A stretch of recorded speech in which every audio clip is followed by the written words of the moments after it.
For many people, a timeshare may seem like the perfect option, having a vacation home available only when you really want it and not having the burden of worrying about it the rest of the year.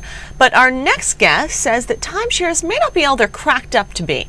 We are happy to be joined by one of our favorite Money Matters guests, Dave Ramsey, radio host of The Dave Ramsey Show. He joins us now from Tennessee. Dave, thanks for being here today. Well, thanks. It's good to be with you. Now, I know so many people who have either had timeshares or do have timeshares, my grandmother being one of them as well, and it seems like they don't always use it. Do you think that timeshares are a good investment or a bad investment? I think they're a crummy investment, and I recommend to my listeners never to buy a timeshare. And the reason is real simple. It's not an investment. An investment gives the idea that you could actually sell it. And you can't give the stupid things away once you own one of them.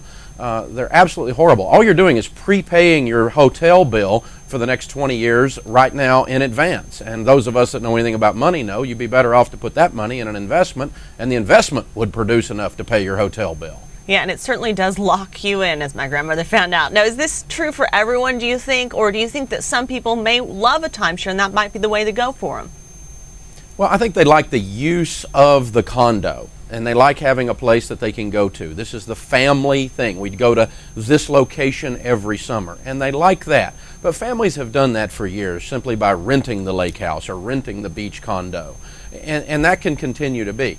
But the problem is you are locked in, and some of the timeshare people give you the ability to trade back and forth, but even then they're telling you where you can stay after you prepaid your hotel, and you are just stuck in these things. You cannot get rid of them.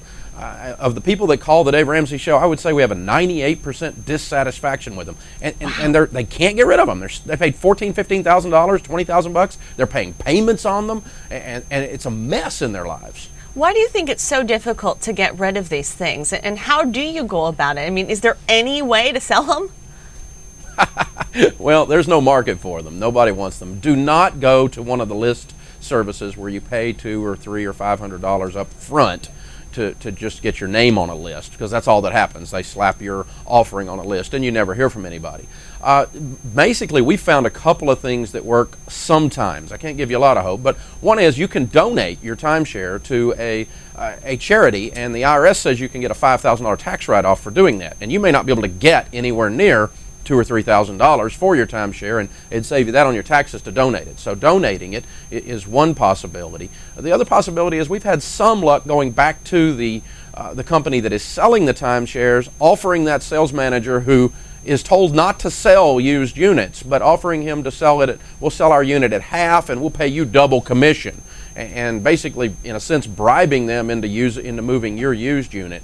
And sometimes you're able to get them to do that. And it sounds like no matter what you do, you kind of are losing money here.